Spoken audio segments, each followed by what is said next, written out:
जय हिंद दोस्तों। मैं एडवोकेट आकाश।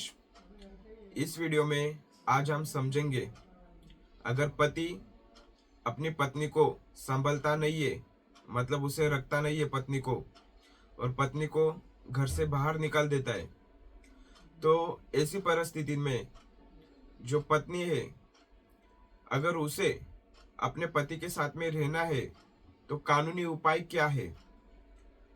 अगर समझो पति ने उसकी पत्नी को मेंटली फिजिकली टॉर्चर किया हुआ है, मतलब जैसे कि उसे खराब शब्द बोले होंगे, कुछ मार पीटा होगा, तो ऐसी परिस्थिति अगर तुम दोनों में होगी, पति पत्नी हस्बैंड वाइफ में, और पति ने पत्नी को घर से निकाल दिया होगा, तो ऐसी परिस्थिति में पत्नी के पास में कानूनी क्या उपाय है। तो देखिए, अगर आपको आपके पति के साथ में रहना है, आपके हस्बैंड के साथ में रहना है, तो आप अपने पति के खिलाफ हिंदू मैरिज एक्ट, ये कानून है, ये कानून का सेक्शन 9 के तहत कोर्ट में केस दाखिल कर सकते हो पति के साथ में रहने के लिए। रेस्टिट्यूशन ऑफ कंजुगल राइट्स का केस, मतलब पति के साथ में रहना है, इस चीज के लिए आप न्यायालय में केस दाखिल कर सकते हो। पहली बात, केस दाखिल करने के बाद में तुम्हारे पति को कोर्ट में से नोटिस जाएगा और वो केस आगे चलेगा। फिर ये एक केस हुआ। और दूसरा case, protection of womens from domestic violence act, ये कानून है। अगर समझो आपको आपके पति के साथ में रहना है उसके घर में, तो कानूनी ऑर्डर क्या हो सकता है उसके लिए। तो अगर आप ये कानून देखोगे, protection of womens from domestic violence act, इस कानून का सेक्शन 19 के तहत आप न्यायालय में, कोर्ट में विनती कर सकते हो, रिक्वेस्ट कर सकते हो कोर्ट को कि तुम्हारे फेवर में ऑर्डर पास किया जाए कि पत्नी को उसके पति के घर में रहने का हक दिलाया जाए करके। ऐसा जो प्रावधान है, ये प्रावधान protection of woman from domestic violence act, ये कानून के सेक्शन 19 धारा 19 में है कि जो पत्नी होगी वो उसके पति के घर में रहने के लिए कोर्ट से ऑर्डर ले सकती है केस फाइल करके।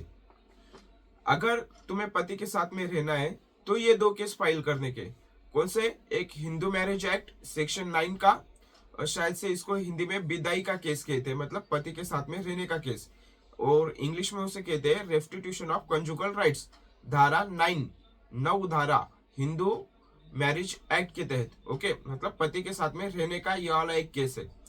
और दूसरा केस, अगर समझो जो अभी मैंने बताया था, protection of womens from domestic violence act, ये कानून है।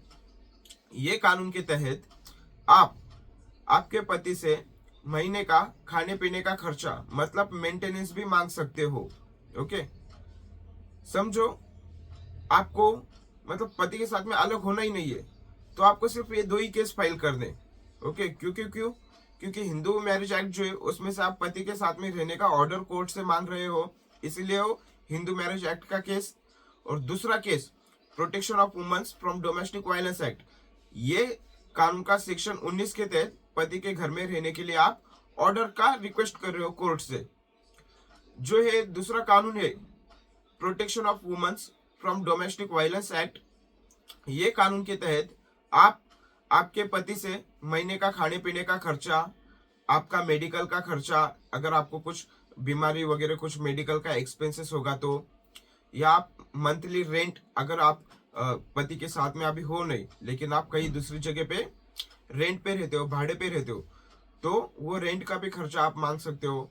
और भी बहुत सारे खर्चे जो है वो ये कानून, जो protection of womens from domestic violence act, ये कानून है, ये कानून के तहत आप आपके पति से मंथली मेंटेनेंस मांग सकते हो।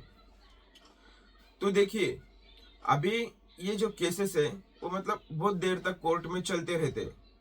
तो ये जो दूसरा केस है ना, protection of womens from domestic violence act, ये कानून के तहत आप न्यायालय में, कोर्ट में अर्जी दाखिल कर सकते हो।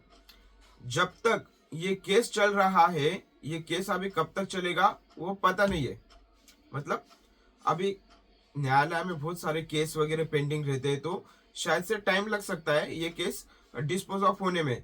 तो जब तक ये केस चल रहा है तो तुम्हें इंटरिम मेंटेनेंस दिया जाए। ये केस की सुनवाई जब तक होगी तब तक के लिए तो भी तुम्हें इंटरिम मेंटेनेंस दिया जाए तुम्हारे पति से, ऐसी अर्जी तुम कोर्ट में दाखिल कर सकते हो। इंटरिम मेंटेनेंस का मतलब ये होता है कि केस चलने के दौरान तुम्हें खर्चा वगैरह दिया जाए करके तुम्हारे पति से, ऐसा रिक्वेस्ट आप कोर्ट से कर सकते हो। ओके, अभी मैंने कौन से केस बताए आपको? 2 केस बताए थे। पहला हिंदू मैरिज एक्ट सेक्शन 9 का केस। देखिए जो हिंदू मैरिज एक्ट है जो कानून ना, इसमें से भी आप आपके पति से सेक्शन 24 के तहत आपके पति से मेंटेनेंस मांग सकते हो, ये हिंदू मैरिज एक्ट के तहत। और दूसरा कानून protection of womens from domestic violence act, ये कानून के तहत भी आप आपके पति से मंथली मेंटेनेंस मांग सकते हो। और एक तीसरा कानून है भारतीय नागरिक सुरक्षा संहिता। ये कानून की धारा सेक्शन 144 144 के तहत आप आपके पति के खिलाफ मुकदमा दाखिल करके मेंटेनेंस मांग सकते हो। मंथली मेंटेनेंस मतलब महीने का खर्चा पानी तुम्हें दिया जाए करके। अभी ये 3 केसेस क्यों दाखिल करने के पति के खिलाफ तुम्हारे? अगर तुम्हें पति के साथ में रहना है लेकिन फिर भी अगर पति रख रहा नहीं है तुम्हें, मतलब तुम्हें संभाल नहीं रहा है, तभी ऐसे हालातों में तुम्हें ये 3 केसेस पति के खिलाफ फाइल करनी चाहिए, क्योंकि तुम्हें पति के साथ में रहना है करके। ओके, अगर अभी बात आती है तुम्हें अगर कुछ बच्चे वगैरह हो गए, मतलब तुम्हारे शादी में से कुछ बच्चे हुए तुमको, तो तुम्हारे बच्चों को भी मेंटेनेंस मिलेगा इन केसेस में से। अगर तुमने ये केसेस फाइल किए तुम्हारे पति के खिलाफ, तो तुम्हें तुम्हारे पति से तुम्हें और तुम्हारे बच्चों को मेंटेनेंस मिलेगा।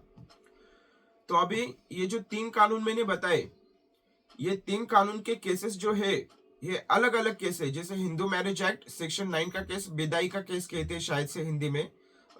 आपको एक बात बता दूं, जरा मेरा हिंदी ज्यादा अच्छा नहीं, लेकिन मैं कोशिश कर रहा हूँ आपको इजी लैंग्वेज में आसान भाषा में समझाऊं। ये जो सेक्शन 9 हिंदू मैरिज एक्ट का है, इसमें से भी आपको मेंटेनेंस मिलेगा। ये केस जो है ये केस भी न्यायालय कोर्ट में दाखिल होगा। दूसरा case protection of womens from domestic violence act, ये केस जो है ये कानून का केस ये भी न्यायालय में दाखिल होगा। तीसरा केस भारतीय नागरिक सुरक्षा संहिता, इसकी धारा 144, ये कानून का जो केस है ये केस भी न्यायालय में दाखिल होगा। तुमने समझो अगर ये तीनों भी केस कोर्ट में फाइल कर दिए तो अभी इनका रिजल्ट कैसे आएगा? देखिए जो पहला केस है हिंदू मैरिज एक्ट सेक्शन 9 विदाई का केस, मतलब पति के साथ में रहने का case, restitution of conjugal rights का केस, इसमें से न्यायालय तुम्हारे पति को आदेश दे सकता है कि तुम तुम्हारे पत्नी को संभालो करके। और मेंटेनेंस का अगर आपने अर्जी लगाया होगा हिंदू मैरिज एक्ट के तहत सेक्शन 24 के अकॉर्डिंग, तो उसमें से भी मेंटेनेंस तुम्हें मिल सकता है। पहली केस ये हुई। दूसरी केस जो protection of womens from domestic violence act जो है, तुमने इसमें से भी मेंटेनेंस मांगा है, खर्चा पानी मांगा है तुम्हारे पति से, और पति के साथ में रहने का ऑर्डर का भी अगर कोर्ट में अर्जी दाखिल किया है सेक्शन 19 के तहत, तो कोर्ट तुम्हें तुम्हारे पति के घर में रहने के लिए ऑर्डर भी दे सकता है अगर तुमने वैसा अर्जी किया होगा कोर्ट में, कोर्ट को रिक्वेस्ट किया होगा तो। ओके, और तीसरा केस भारतीय नागरिक सुरक्षा संहिता, इसका सेक्शन 144, ये केस के तहत भी आपको मंथली मेंटेनेंस आपके पति से मिलेगा। तो अभी अगर बात आती है पति से अगर मेंटेनेंस मिलेगा, महीने का खर्चा वगैरह मिलेगा, तो कितना मिलेगा? तो इसके लिए देखिए ऐसा कुछ फिक्स अमाउंट नहीं है कि कितना खर्चा मिलेगा पति से, तो और मिलेगा भी या नहीं ये भी कुछ ऐसा फिक्स नहीं है, लेकिन मिलता है पत्नी को खर्चा पानी मिलता है। बहुत सारे केसेस में मिलता ही है पत्नी को पति से मेंटेनेंस खर्चा पानी मिलता ही है। तो लेकिन कितना मिलेगा उसका जो है कोई ऐसा फिक्स नहीं है इतना इतना पैसा मिलेगा करके।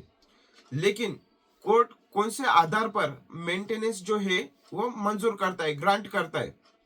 तो जो पत्नी होगी उसके भी 3 साल का बैंक स्टेटमेंट आएगा, उसका एसेट्स एंड लायबिलिटी का एफिडेविट आएगा, शपथ पत्र। ओके, और जो पति रहेगा उसका भी 3 साल का बैंक स्टेटमेंट आएगा, एसेट्स एंड लायबिलिटीज का एफिडेविट आएगा। ये एसेट्स एंड लायबिलिटी मतलब है क्या? एसेट्स एंड लायबिलिटी का एफिडेविट शपथ पत्र मतलब है क्या? इसमें जो है ना, तुम दोनों को तुम्हारा इनकम कितना है, तुम्हारे पे लायबिलिटी कितनी है, तुम लोगों पे कौन कौन डिपेंडेंट है, मतलब तुमको किसको किसको संभालना पड़ता है, तुम्हारे माँ को, बाप को, भाई को या बहन को, मतलब जो कुछ तुम्हारा जो लायबिलिटी है ना, वो लायबिलिटी में बताना है। मतलब तुम्हें कहाँ पर तुम्हारा कितना खर्चा वगैरह हो रहा है, कितना तुम्हें इनकम बच रहा है, ये सारी चीजें, और तुम्हारे ऊपर लोन वगैरह कुछ है क्या, ये सारी जो चीजें रहती है ना, ये तुम्हें तुम्हारे एसेट्स एंड लायबिलिटीज के एफिडेविट में बताना होता है न्यायालय को।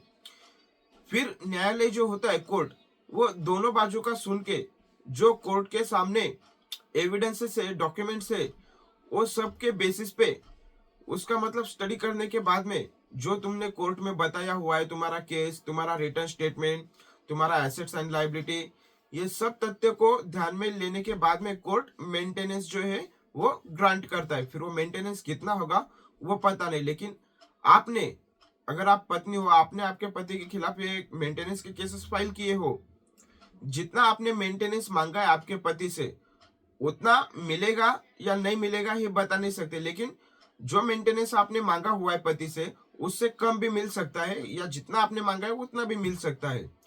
तो ये कानूनी जानकारी थी अगर पति पत्नी को संभालता नहीं है तो उन केसेस, ऐसी परिस्थिति में आप ये केसेस आपके पति के खिलाफ फाइल कर सकते हो, अगर आपको आपके पति के साथ रहना है तो। मेरे YouTube चैनल को सब्सक्राइब करो ऐसी कानूनी जानकारी के लिए। मैंने ये जो केसेस आपको बताया, इसमें और छोटी छोटी प्रोसेस है, एक वीडियो में सब कवर करना मेरे को पॉसिबल नहीं है, इसलिए अगर आपके कुछ क्वेश्चंस होंगे तो आप कमेंट में लिखना आपके क्वेश्चंस, मैं कोशिश करूंगा आपके क्वेश्चंस को आंसर करूं। और मेरा ये YouTube चैनल सब्सक्राइब करो ऐसी कानूनी जानकारी के लिए। धन्यवाद।